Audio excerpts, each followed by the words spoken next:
خاموش قاتل کالے یا پیلے زرکان کا دیسی علاج ہر طرح کا ہیپاٹائٹس، پیلا زرکان، جگر کی گرمی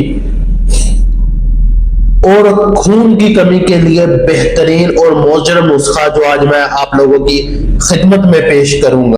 دوستو یہ نسخہ میرے مطلب کا معمول کے مطابق استعمال ہونے والا مؤثر نسخہ ہے۔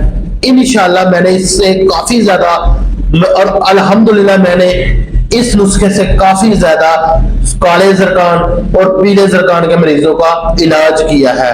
تو آج میں آپ لوگوں کی خدمت میں بھی اس نسخے کو ضرور شیئر کروں گا تاکہ آپ اگر مجھ سے میڈیسن نہیں منگوا سکتے تو گھر میں اس نسخے کو بنا کر فائدہ حاصل کر سکے۔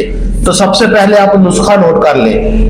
کابلی مصری، سمندر جھاگ، الائچی خرد، تباشیر، ان چاروں اجزاء کو اچھے سے صاف کر کے اس کا صفوف بنا لے، اور اس صفوف کو آپ نے صبح شام بکری کے دودھ کے ساتھ، دھیان سے سنیں، اس صفوف کو آپ نے کھانا کھانے کے 1 گھنٹہ بعد بکری کے کچے دودھ کے ساتھ استعمال کرنا ہے۔ انشاءاللہ آپ کا جو ہیپاٹائٹس سی ہے، کالا زرکان ہے یا جگر کی گرمی ہے، جگر کا مسئلہ ہے، انشاءاللہ مکمل ٹھیک ہو جائے گا اور آپ کا جو ہیپاٹائٹس سی ہے وہ نیگیٹو آ جائے گا۔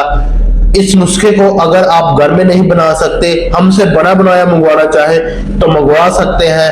دعا میں یاد رکھیں اور ویڈیو کو ایسے دوستوں کے ساتھ ضرور شیئر کریں جن کو پیلا زرکان ہے، ہیپاٹائٹس ہے، جگر کی گرمی ہے یا خون کی کمی ہے، تاکہ وہ بھی اس نسخے سے فائدہ حاصل کر سکیں۔ دعا میں یاد رکھیں۔ اللہ حافظ و ناصر۔